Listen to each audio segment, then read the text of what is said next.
In our previous session, we had discussed about the open and closed loop system. Now let us start off with the controllers and type of controllers. Controller. So basically, the concept of a control system is to sense the deviation of the output from the desired value and correct it till the desired output is achieved. The deviation of the actual output from its desired value is called the error. The measurement of error is possible because of the feedback. The feedback allows us to compare the actual output with its desired value to generate the error. The error is denoted as E of t. The desired value of the output is also called as reference input or a setback point. The error obtained is required to be analyzed to take a proper corrective action. The controller is an element which accepts the error in some form and decides the proper corrective action. The output of the controller is then applied to the process or final control element. This brings the output back to its desired set point. The controller is the heart of the control system. The accuracy of the entire system depends on how sensitive is the controller to the error detected and how it is manipulating such error. The classification of controller is based on the response of the controller and the mode of operation of the controller. For example, in the simple temperature control of a room, the heater is to be controlled. It should be switched on or off by the controller when the temperature crosses its set point. Such an operation of the controller is called discontinuous operations, and the mode of operation is called discontinuous mode of controller. But in some process control system, simple on-off decision is not sufficient. For example, the controlling the steam flow by opening and closing the valve. In such a smooth opening or closing of valve is necessary. The controller in this case is said to be operating in a continuous mode. Thus, the controller are basically classified as discontinuous controllers and continuous controllers. The discontinuous mode controllers are further classified as on-off controllers and multiposition controllers. The continuous mode controllers are further classified as proportional controllers, integral controllers, and derivative controllers. Some mode controllers can be combined to obtain composite controller mode, such as PI, that is proportional integral, PD, that is proportional derivative, PIT, that is proportional integral and derivative controllers. Most of the controllers are placed in the forward path of the control system, but in some cases, input to the controller is controlled through the feedback path. Let us start off with proportional controller. In this controller mode, the output of the controller is simply proportional to the error E of t. The relation between the error E of t and the controller output P is determined by constant and is called proportional gain constant, denoted by Kp. The output of the controller is a linear function of the error E of t. Thus, each value of the error has a unique value of the controller output. The range of the error, which covers 0% to 100% controller output, is called a proportional band. The block diagram from proportional controller is shown here. Though these exists linear relationship between the controller output and the error. For zero error, the controller output should not be zero, otherwise the process will come to halt. Hence, there exists some controller output P0 for the zero error. The characteristics are: when the error is zero, the controller output is equal to constant. If the error occurs, then for every 1% of error, the correction of Kp percentage is achieved. If error is positive, Kp percentage correction adds to the P0. If error is negative, Kp percentage correction gets subtracted from P0. The band of error exists for which the output of the controller is in between 0% to 100% without saturation. The gain Kp and the error band Pb are inversely proportional to each other, where Pb is equals to 100 by Kp. When the load changes, the output deviates from the set point, called as offset error. The major disadvantage of the proportional control mode is that it produces an offset error in the output. When the load changes, the output deviates from the set point. Such a deviation is called offset error or steady state error. The offset error depends upon the reaction rate of controller. Slow reaction rate produces small offset error, while fast reaction rate produces large offset error. Proportional controller is basically a feedback control and simplest form used in closed loop system. It provides faster response time, but as the system becomes complex, the response time difference gets accumulated, hence the response time becomes more faster. P proportional control linearly correlates the controller output to an error signal. a graphical representation of proportional controller for step increase in input at time is equals to 0. So the equation goes like P of t is equals to Kp E of t plus P naught, where Kp is the proportional gain constant and P naught is the controller output with zero error. The direct and reverse reaction is possible in the proportional control mode. The error may be positive or negative because error is R minus B and B can be less or greater than reference set point R. Advantage of proportional controller is that it reduces the steady state error and makes the system more stable. Slow response of the control system can be made faster by this controller. This advantage is that offsets are produced in the system and increases the maximum overshoot of the system. Integral controller is relatively a slow controller. It changes its output at a rate which is dependent on the integrating time constant until the error signal is cancelled. Compared to the proportional control, the integral control requires time to build up an appreciable output. However, it continues to act until the error signal disappears. This corrects the problem of the offset error in the proportional control. If the error is 0, the output remains at a fixed value equal to what it was when the error became 0. If the error is not 0, then the output begins to increase or decrease at the rate of ki percent per second for every positive plus or minus 1% of error. In such controller, the value of the controller output P of t is changed at the rate which is proportional to the actuating error signal E of t. It is represented as P of t is equals to Ki integral 0 to t E of t dt plus P naught. The constant Ki is also called as integral constant. Integrating the above equation, actual controller output is given. P naught is the controller output when the integral action starts, that is, at t is equals to 0. The output signal from the controller at any instant is the area under the actuating error signal curve up to the instant.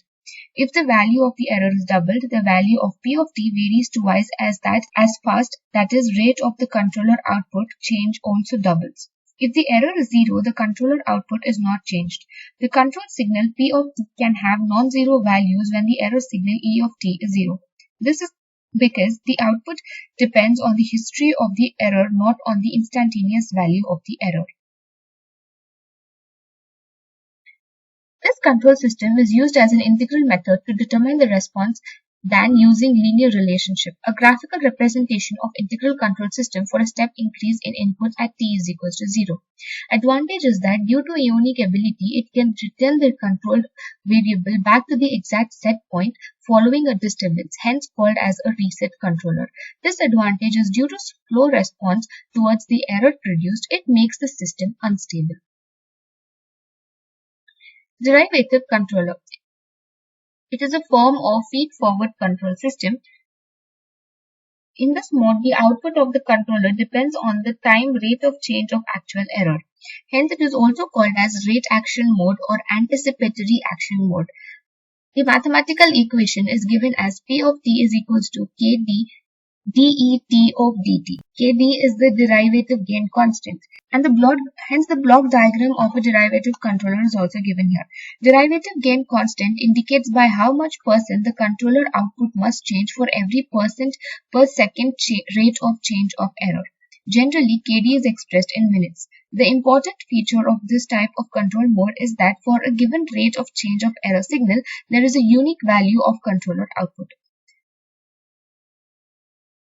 Let us look at some characteristics of a derivative controller. For a given rate of change of error signal, there is a unique value of controller output. When the error is 0, the controller output is 0. When the error is constant, that is when the rate of change of error is 0, the controller output is also 0 or constant. When the error is changing, the controller output changes by Kd percent for every 1% second rate of change of error.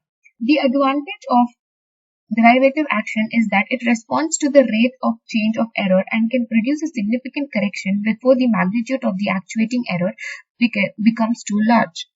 It improves the transient response of the control system. Proportional integral controller. This is a composite control mode obtained by combining the proportional mode and the integral mode.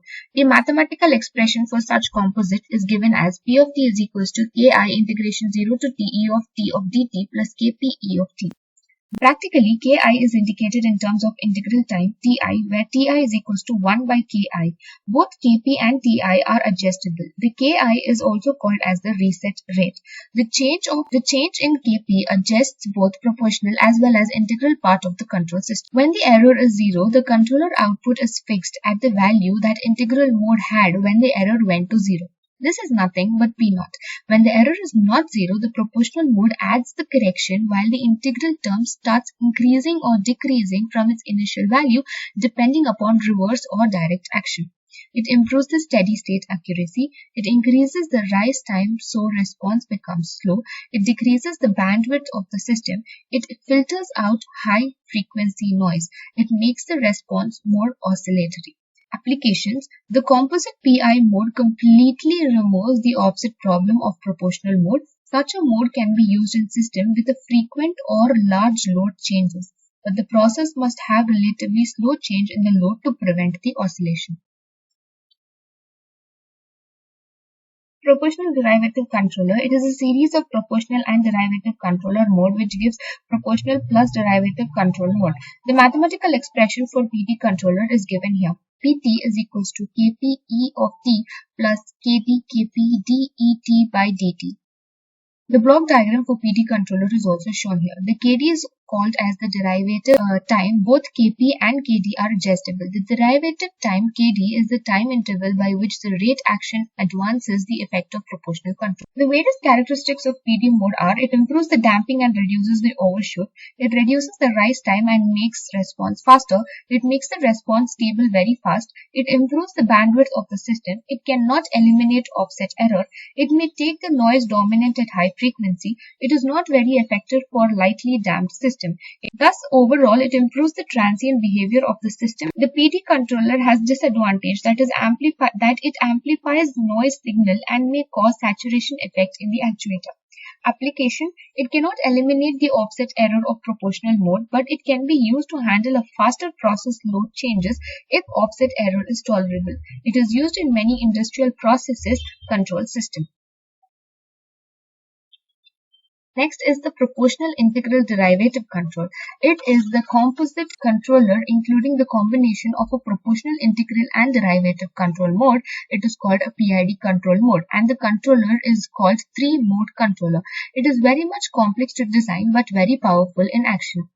It has advantage of all the mode. The integral mode eliminates the offset error of proportional mode. The response is very fast due to derivative mode, which is very sudden. It is used for any process conditioning. There is improvement in both transient and steady state response, but there is no offset, no oscillation with least settling time. PID controller, the mathematical equation for such a controller is given as Pt is equals to Kp E of t plus Kp Ki integration of 0 to t E of t dt plus Kp Kd det by dt plus P0. It is very complex to design but is very powerful in action. There is no offset, no oscillation with least settling time. There is improvement in both transient as well as steady state response. Graphical representation of PID controller output for step increase in input at a time t0 is given here. Advantage of PID controller. The integral mode eliminates the offset error of a proportional mode.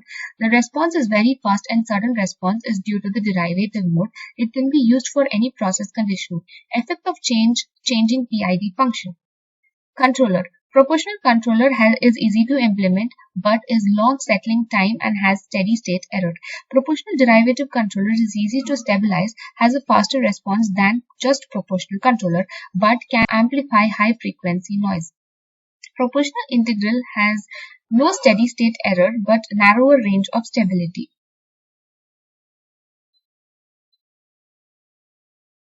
From this graph, we can see that the proportional and the proportional derivative controller produces the offset error. It requires significant time to attain the steady state. The proportional integral controller eliminates the offset but at an expense of higher maximum overshoot, a long period of oscillation and more settling time. The proportional derivative control produces the steady state very quickly with least oscillation and smallest maximum overshoot but offset is significant. The proportional integral and derivative control, there is no offset and the system achieves a steady state with less settling time. Thus, PID is the ultimate process composite controller. I hope you would have understood controllers and the type of controllers. Let us move on to a quadcopter example in the next session. Thank you.